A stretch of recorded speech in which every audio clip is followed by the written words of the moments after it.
Okay, this looks totally crooked. Does this look straight? 3, 2, 1, let's go. What's up, you guys, and welcome to the Emotionally Relevant podcast.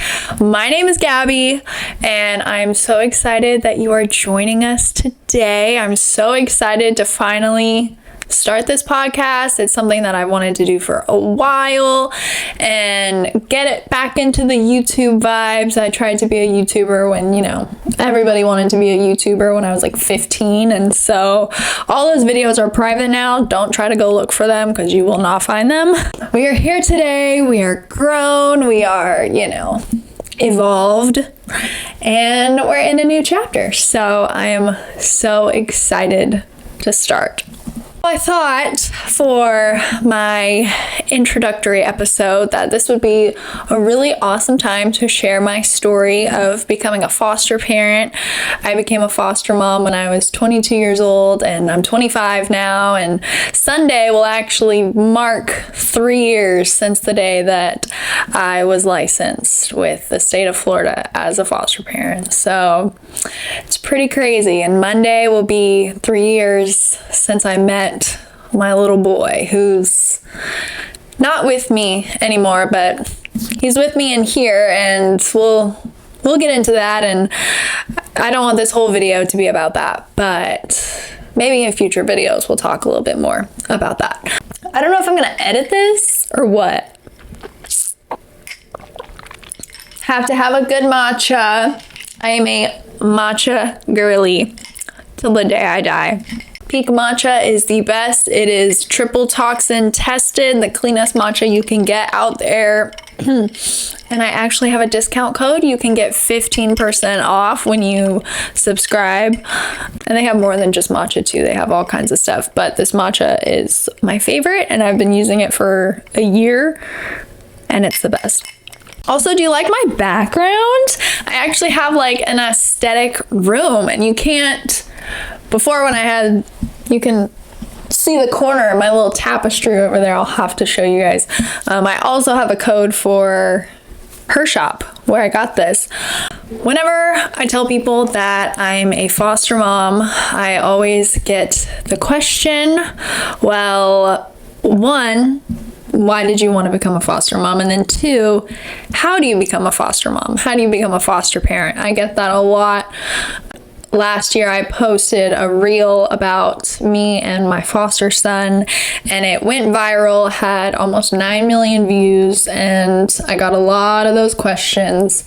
How do you become a foster parent? I've always wanted to do that, whatever. This is just like a side note. Another thing that people always tell me when I tell them that I am a foster parent, they always say, wow, I have always wanted to do that, or like, we want to do that someday, or that's something I want to do, in the future. And honestly, that's great. If you want to do that, that's amazing, because we need foster parents. But two, I feel like you just say that because you want to be included. Like, you just want to feel like, I don't know if people hear that I'm a foster parent and they automatically think that I'm like better than them, or I'm doing some like great act of humanity by being a foster mom. So they want to feel like they match, like, I don't know, the morale. But it honestly really annoys me. Like, you probably have never thought about fostering in your life until I just said it.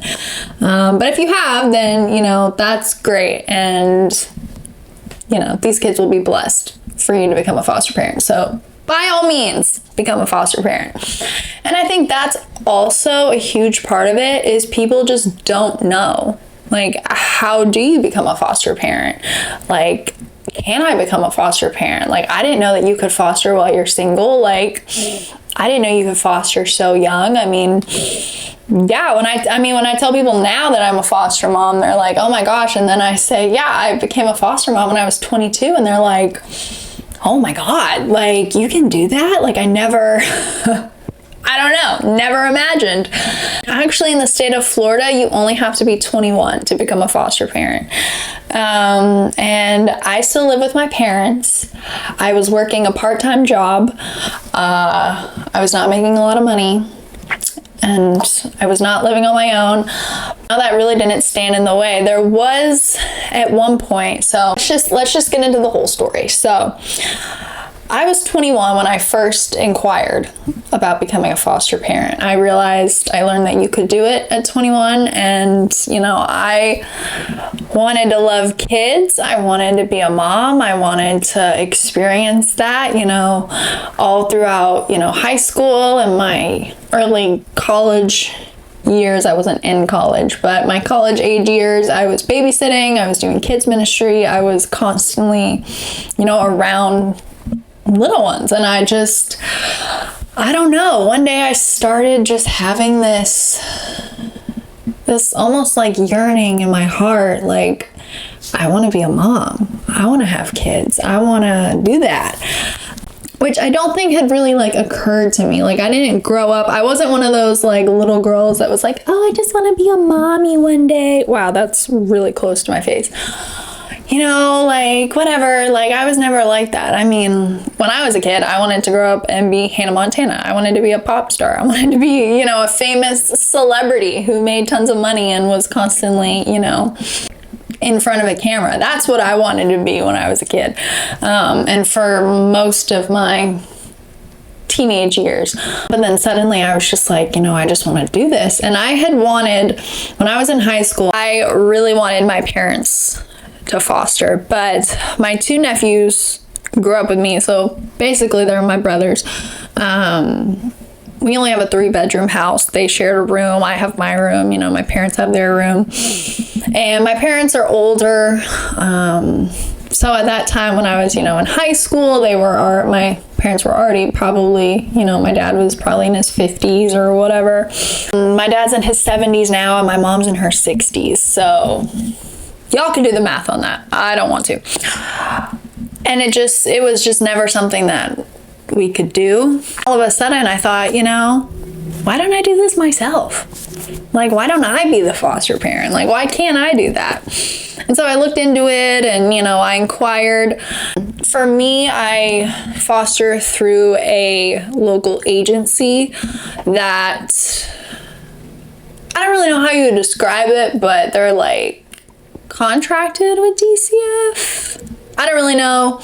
I know it's called a lot of things in other places, but here it's Department of Children and Families, and maybe you can foster directly through them. I don't know. I know of 2 organizations around here that people typically foster out of the people that I know. I knew the name of this one agency, so I inquired with them. So when you foster, that kid has to have their own room. And there's different stipulations. So for different ages, have your own biological kids and they're 17 or younger, there's different stipulations on them sharing rooms. And it's obviously a 9-year-old girl can't share a room with a 17-year-old boy. It has to be, I think, genders have to be the same, but I don't really know what it is for sibling groups. If a brother and sister, came into foster care and you took both of them, if they could share a room. Honestly, I don't really know how that works because I've never taken more than one kid at a time, and I've never had to share a room because my nephews are way older than that. So I didn't have a room. I put that, on the back burner, and this was in beginning of COVID. This was when I turned 21, which was in March of 2020. It wasn't until 2021 came around, my one nephew had moved out. During COVID, my dad had built a room on our deck for my other nephew, so they would each have their own room. So one nephew was out there, my other nephew was, in their original room, and then he moved out. So I was great, great time to foster. Let's do it. I worked part-time at a preschool. I was not making any money.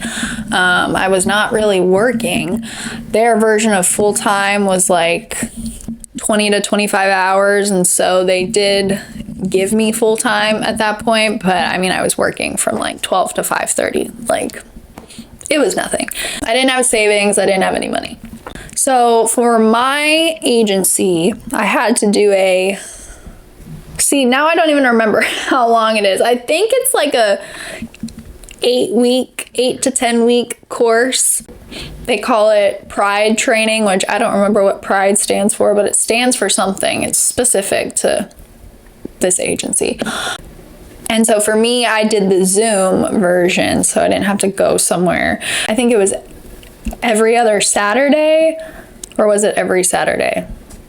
It's 3 years ago. I don't remember. The other option was like twice a week at nights going somewhere.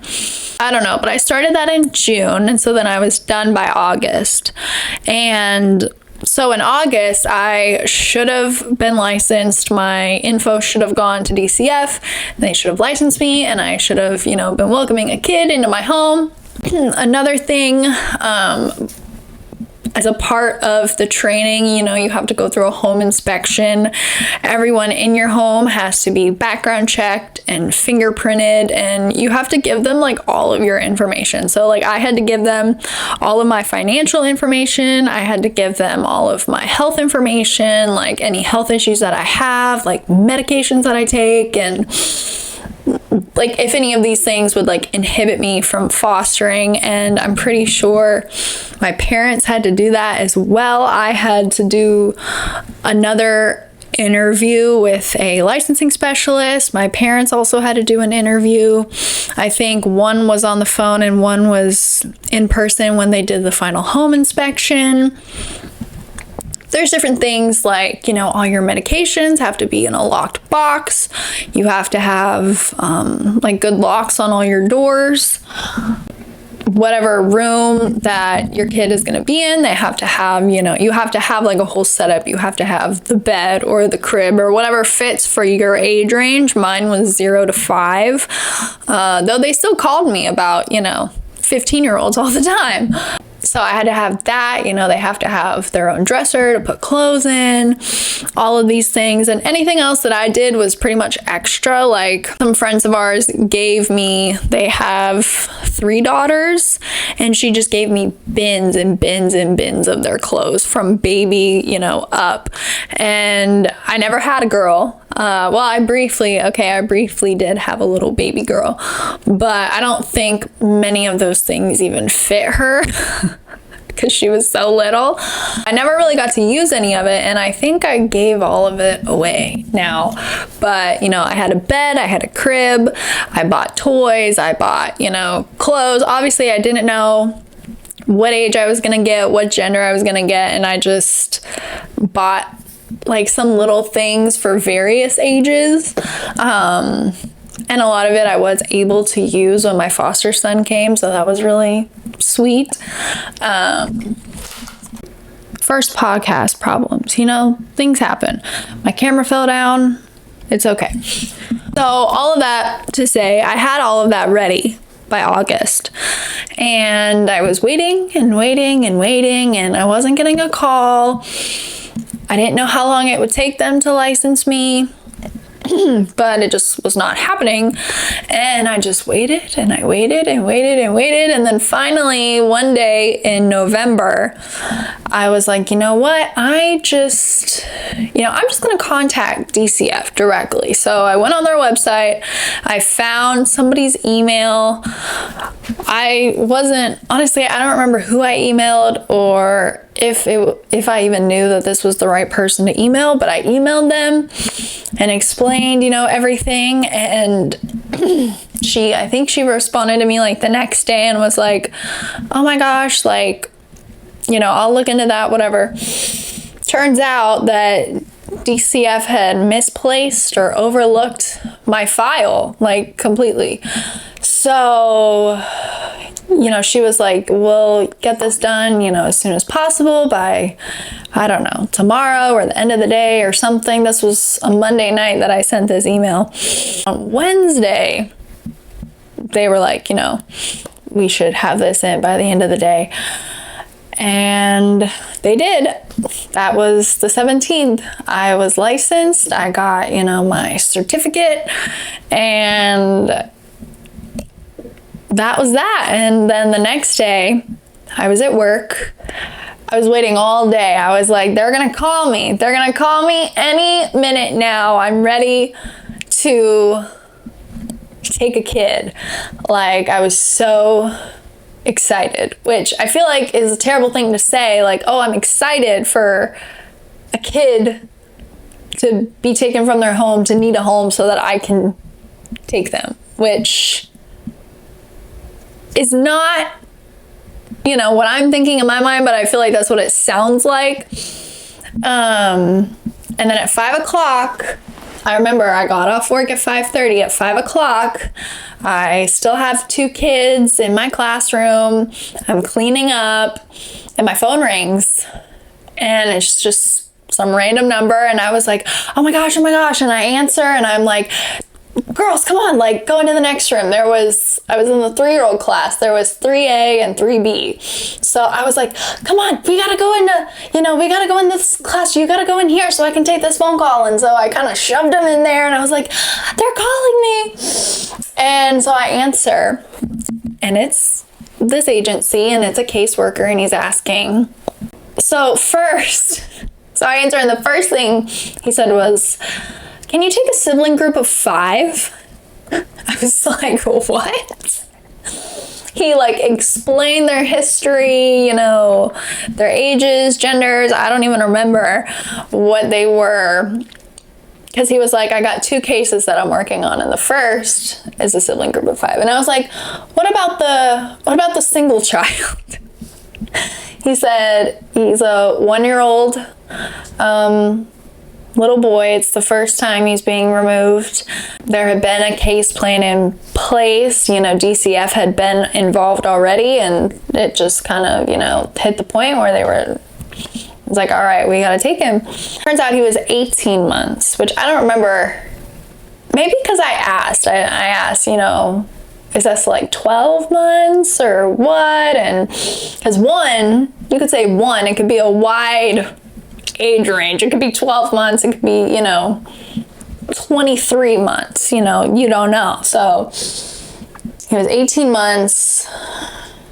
And I think he was actually really 17 months, but they told me he was 18 months. And I remember I didn't know anything. I didn't know his name. I knew that he was coming from a different county. All I knew was this little boy needed a place to go. And I remember they said, they were like, we're picking him up from daycare. His dad doesn't even know that we're picking him up. And I was like, oh my God, he's just gonna not know. He's not gonna, get to say bye or anything. And so I said yes, and they were saying the person that was gonna bring him, I don't know, had to go pick up another kid or something or whatever. And, he already lived an hour away, so it was gonna be a while.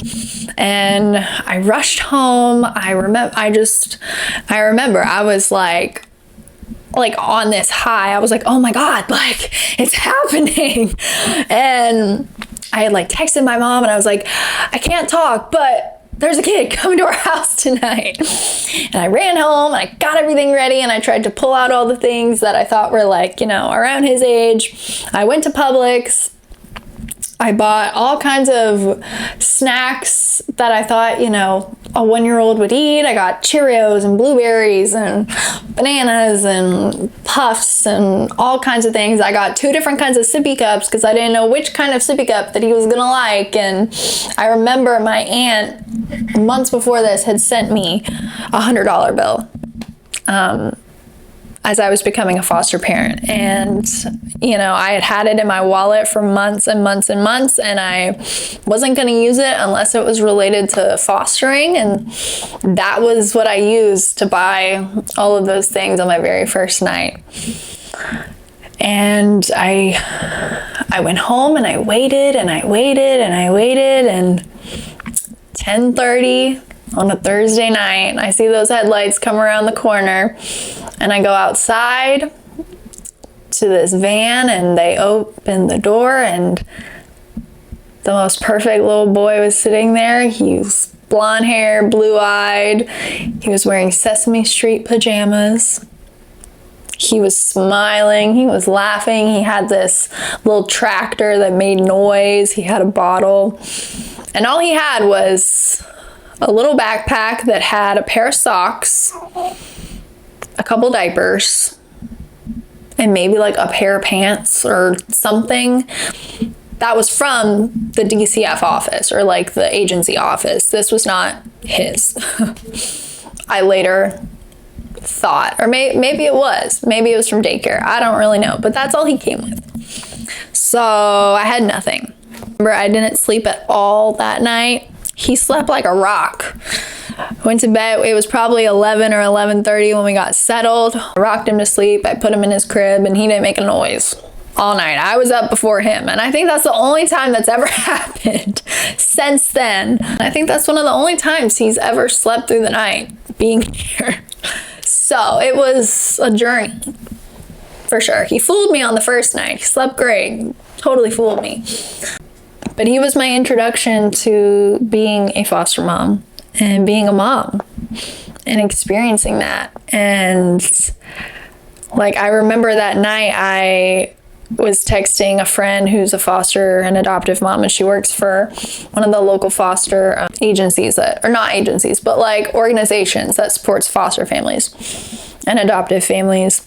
And I texted her a picture, and she was like, "You're a mama!" Like, oh my gosh. And I was like, he could leave tomorrow, because when a kid comes into your home, the next morning they have to do a court hearing, basically assessing the removal. And I don't remember exactly what it's called, but that's when the judge decides, like, all right, we're going to put this kid, you know, into foster care. We're going to give you a case plan. You're going to have 12 months to complete this, and determines whether or not you can get your kid back, or the problem really isn't that serious and you can have your kid back, basically. So I was like, you know, he might leave tomorrow. I don't know. And then he didn't. And I didn't go to court because I was an hour away. So I just, you know, waited. We just hung out. We went on a walk, and then after that, we went to a local coffee shop that I go to every single day. And this would later become our routine of going to this little coffee shop every single day. And will forever be so special to me.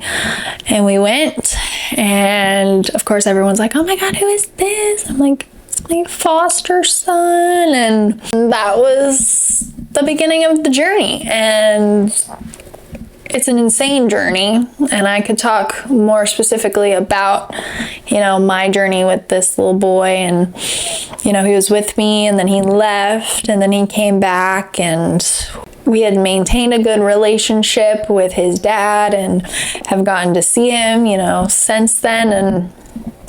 But then at the beginning of this year, something changed, and now we haven't seen him, and it's really hard. I don't want this whole podcast to be about that, but I could talk about it one day if you guys would like to hear it. That is how basically I became a foster parent.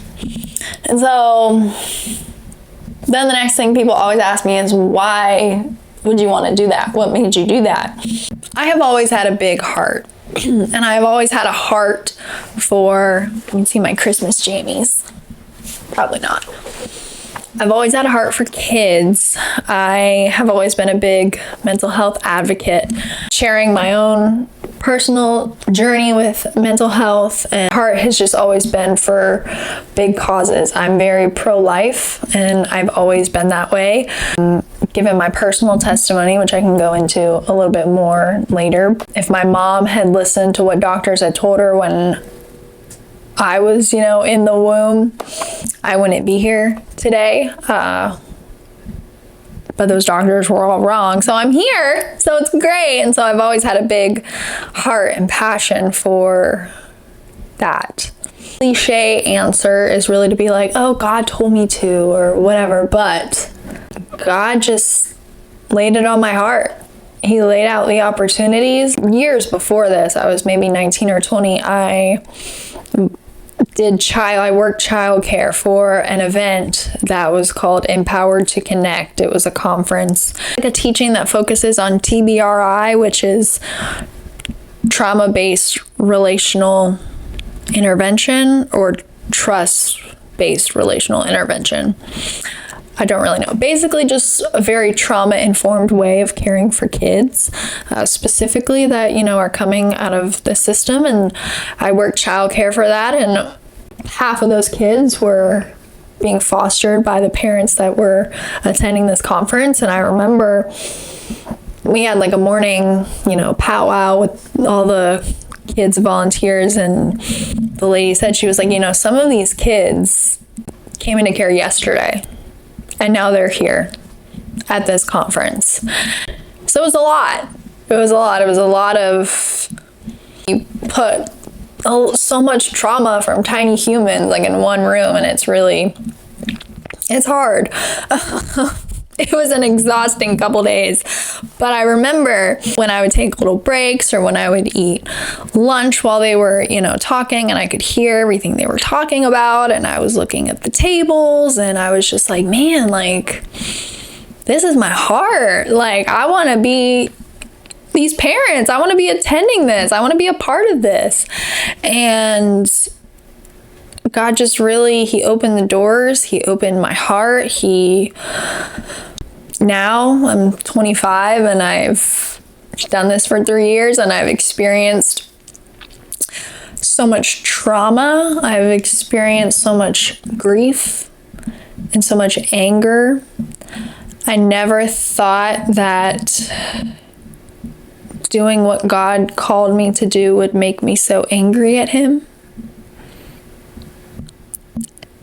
And drastically shift the trajectory of my faith, and everything that I know about faith, and everything that I know about God, and who He is in my life, and who He is in the life of vulnerable children. I had never experienced anger with God. I had never doubted God. I mean, I've been through a lot, which I can talk about on another day. Mental health, chronic illness, all of the things. And in all of those things, even when I was, on the edge of my life and wishing that I didn't, wake up that morning, I never doubted that God was good. I never doubted that He would not come through for me. I don't even know how to say this, but so then when I was put in the position of advocating for a child, a vulnerable child that has no voice and that cannot speak for themselves and what is best for them, and realizing that only goes so far. Because what they don't tell you when you become a foster parent is they don't really care what you have to say. They don't care about your opinion. They don't care about what you think is best, what you recommend for a child that you spend 24 hours a day, 7 days a week with, that they've maybe never even met. Most of the people on my foster son's case had never once met him because we were in a different county and they didn't drive out here to see him. We were making plans and talking about the best interests of this kid that they don't even know what he looks like. what I had to say was discounted. And that's another thing, my anger for the system. We can talk about, and you can hear it all day that the system is broken, but until you are in the middle of the system and you are on the side of the fence that really truly has no say, you don't understand. Really, when I think of just driving force in my heart and in the back of my mind was this one verse, which I actually have tattooed now. Wrong arm. I got this tattoo before I became a foster parent. It's Proverbs 31, 8 through 9. It's got some little flowers on it.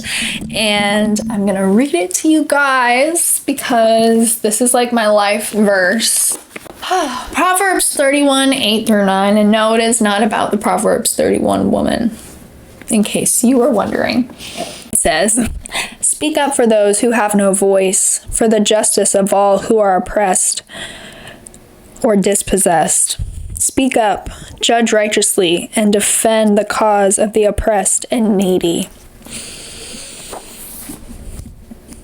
So this is the heart of what got me into foster care, and this is the heart of everything that I do and everything that I am. And this journey is truly what led me into social work, because now I'm in school for social work and I'm getting my bachelor's and I'm pretty close to getting through it. And I'm actually possibly going to start an internship with the Child Advocacy Center, which I'm so excited about, because that puts me on the other side of the fence. And that was a lot of my heart, was I want to be on the side of the fence where I have a voice that matters, where I am a voice for these kids and it matters and it means something.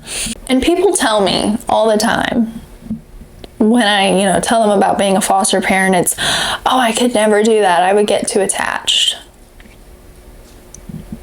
Well, then you'd be a great foster parent, because getting too attached is what every child deserves in this world.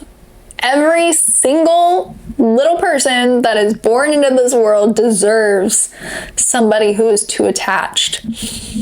And the amount of tears that I have cried saying goodbye to a child over and over again, and seeing the brokenness that they sometimes go back to and not being able to do anything about it. I just think that every single child deserves somebody like that will cry like this, that will grieve like this for them when they are gone, because it means that they mattered. And truly, the second a kid comes into my home, they are my kid. They are not a foster kid. They are, if I had any biological kids, they would be treated exactly the same. They just fit into our family. They're a part of our family. Spoil them. I think I spend all my money on kids. When I have kids, all my money goes to them. I don't buy new clothes. I don't buy new shoes, but they have a new outfit every day of the week because I love it. I love buying kids' clothes. Don't know what it is, but I just love kids' clothes. It's so fun for me. We go out and get ice cream every day, which is probably not the best practice, but we did for the most part. We have fun and we hang out with friends and we do all of the things. A kid's never gonna come into my home and feel like, oh, I'm out of place or they view me differently, because I won't ever. And so I think, given this heart that God has given me for justice and for the vulnerable and for the voiceless, it is really, really hard for me when I feel like that voice is not heard. And I felt that so much.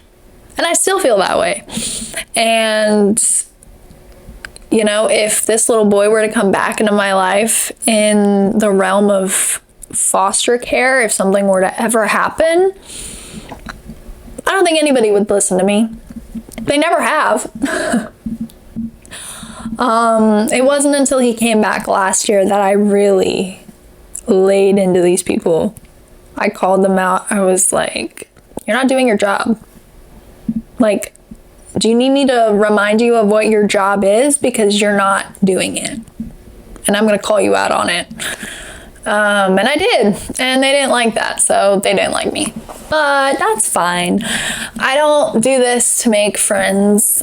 I do this to love children well. Just when it comes to learning about faith and learning about how to trust God. I've never had to trust God in the same way that I've had to trust God as a foster parent. Ever. I've never felt so desperate for God to come through. I've never felt so helpless in a situation. I am a person that I need control because I think that I can control everything better than God can, of course. I know the best ways to do it, and I give him my ideas all the time, but he never takes them. Because his best is best, and I don't always even see that play out. In the church world, they talk a lot about peace. I don't have peace. When my foster son left for 10 months and we were still getting to visit and still getting to see him, I didn't have peace. I just knew in my heart, and I was right. He came back. And I wrestle with God. I doubt him all the time, and I'm angry at him a lot. And I think that's starting to soften as the weeks and months go by. I'm starting to feel less angry. I'm more so angry at people. But then it's hard because you're like, wow, I'm so angry at these people. God, why are you letting these people do this? Like, I'm angry at you because I'm angry at these people because this is still happening. Like, why aren't you doing something about it? I feel like in your faith, you have to get to that point at some point to truly see why you believe what you believe, and if you really believe what you say you believe. I've been in church my whole life. I've been a Christian my whole life. I was 9 years old when, I got baptized. And I've gone through a lot of things that have, deepened my faith in the Lord, where I've just sought the Lord day in and day out when things just felt hopeless in my life for myself. But then I was thrown into this new world, and it was this whole other realm of being a follower of Christ that I hadn't ever experienced. And it's the hardest and most painful thing I've ever done in my entire life, but it's the best thing I've done in my entire life. And one day when I have space again, my nephew moved back in, so I don't have space right now to foster, and I'm taking a break working to do school so that I can become a social worker. But truly, I have found my life in laying it down. I have found fulfillment in giving my heart to all of these things that I know will break it.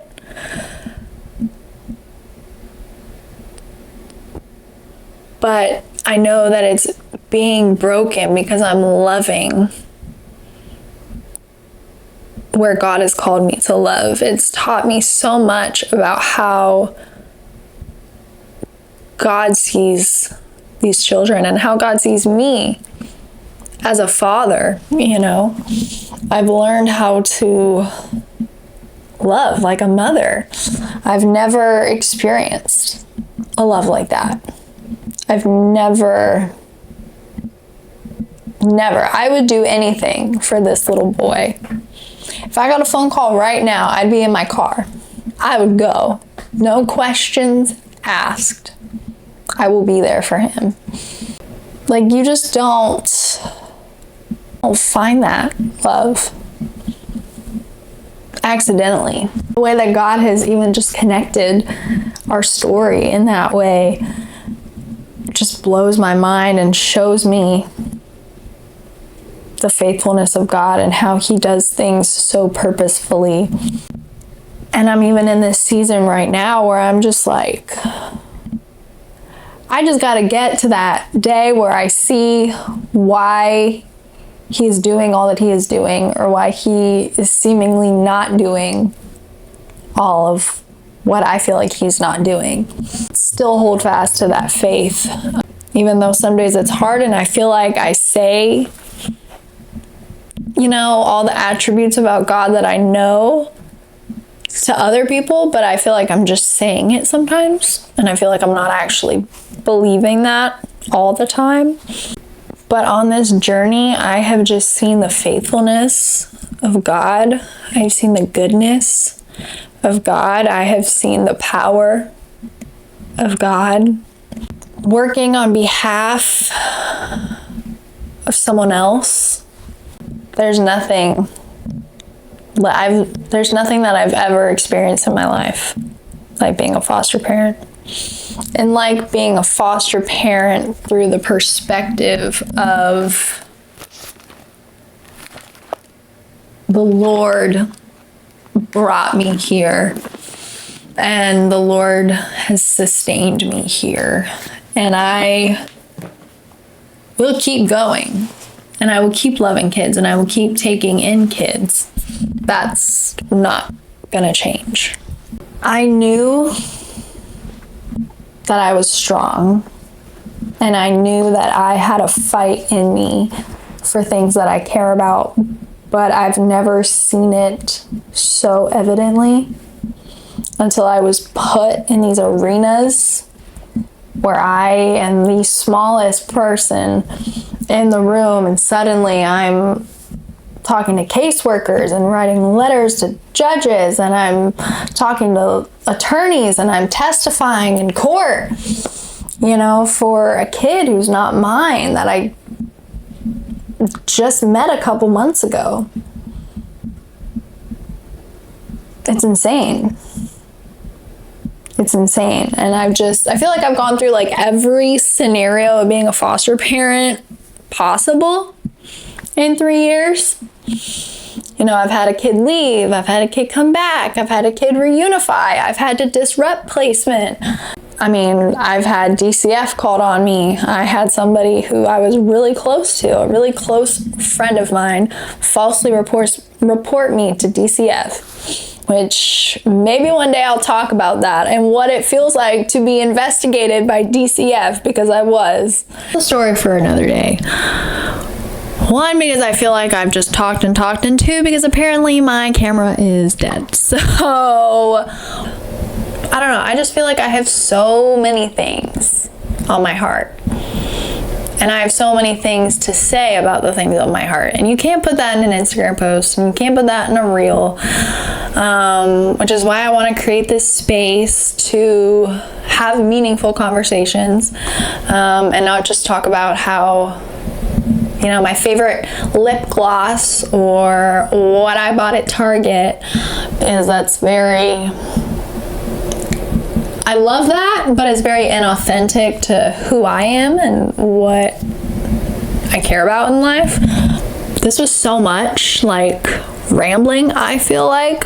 I really like doing off the cuff, but I try to like mentally plan out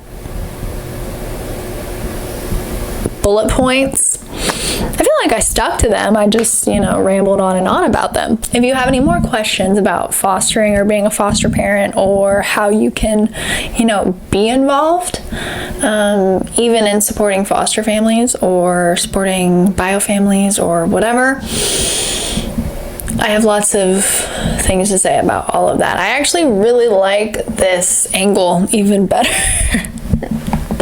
I think it's because it's not zoomed in. I don't know, but we'll figure it out. So But I really appreciate you joining, and if you've listened this far to the Emotionally Relevant podcast, if you'd like to see more, subscribe, follow, like, whatever platform you're on, whatever you got to do. And I will see you next time.